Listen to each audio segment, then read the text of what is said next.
So first up, we have Drew DeMack.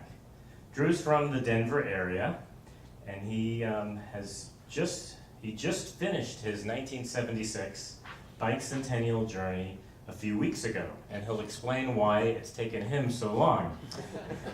His most memorable day on the bike? Well, last summer, he said he biked his first 14,000 foot mountain, Mount Evans in Colorado. Drew DeMack, if Drew can come up the stairs there so he can safely arrive on stage.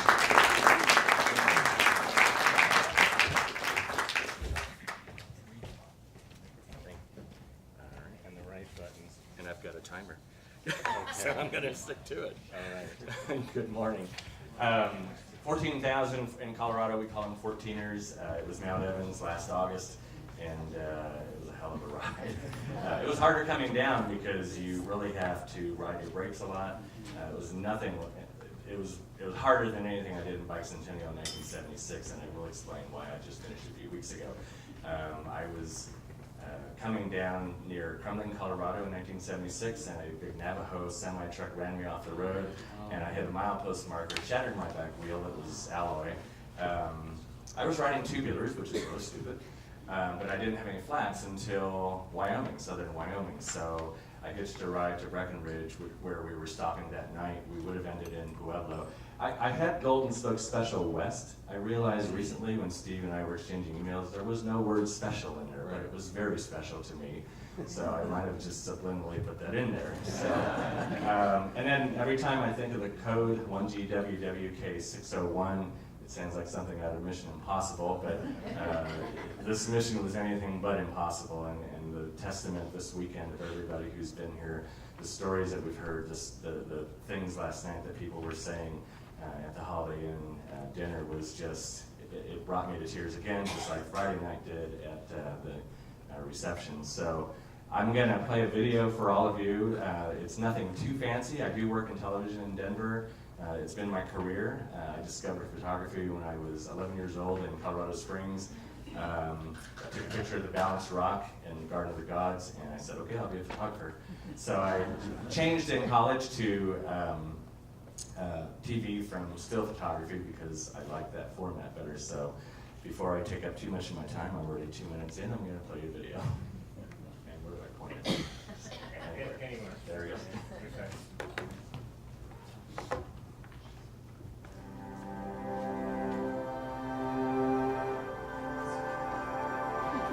I had hair. I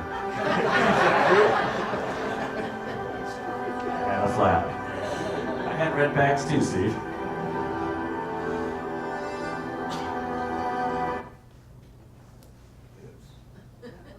I lost sound. Well, I'll narrate until they get the sound back.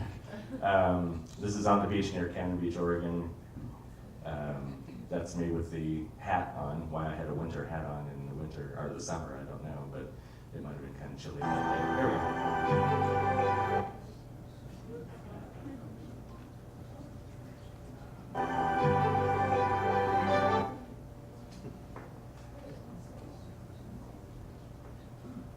Well, working in television, I am used to technical glitches. I will say, while they're correcting this, I wrote a blog for this site, the adventure cycling site, in February for the 40th anniversary, and it was, the theme of it was how I grew up being from a teenager to a man, so to speak, on this ride. So I probably didn't look too much like a 17-year-old there, but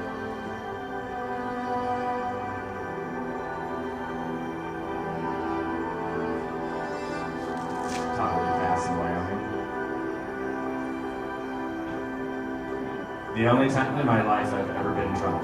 That was on the Bicentennial on 4th of July in 1976 in Du Bois, Wyoming.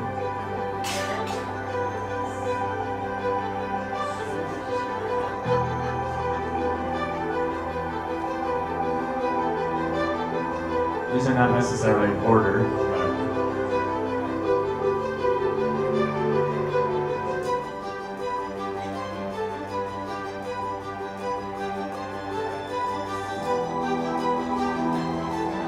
tour leader.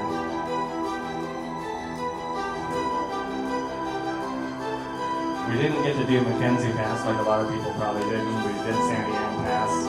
It was equally hard.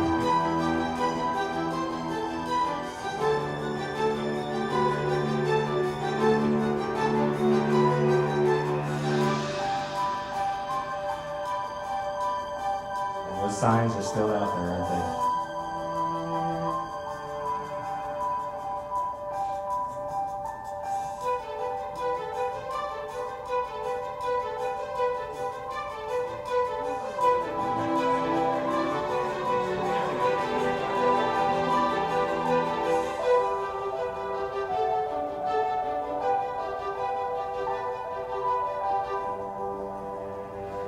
Fixing bikes, getting haircuts, eating on the side of a convenience store, it's just doesn't get any better than that.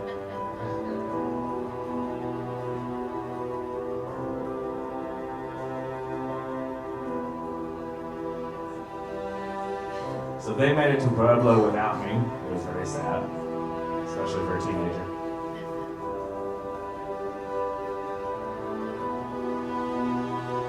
This music, by the way, is from Chasing Legends. It's a feature documentary that was done about the Tour de France a couple years ago. I can't even say the musician's name, but it's the kind of music I listen to in the car and it's on the bike, and it's very inspiring to keep me pedaling. And yes, who didn't do that?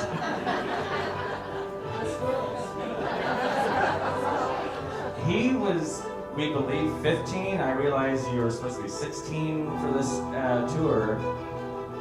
And it amazes me that he's in his 50s now, too. So, I mean, aren't we all just still kids? Yes.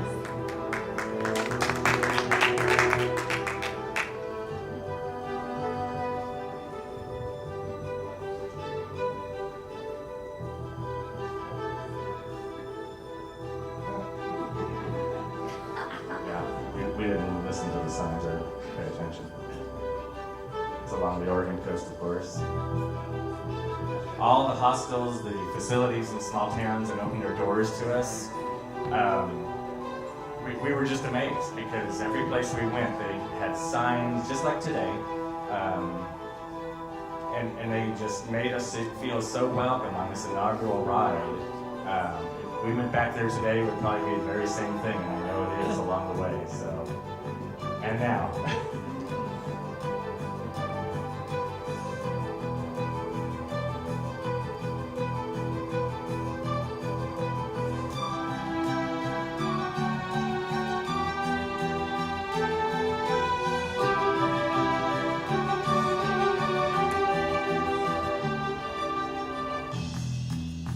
That is the finish of my, finally, 40 years later, and I still have the badge. I'm proud to say. I've carried around a picture of me in John Day, Oregon State Park for 40 years. It's a little tattered. Like I said, the theme of my blog in February on the Adventure Cycling site was about growing up.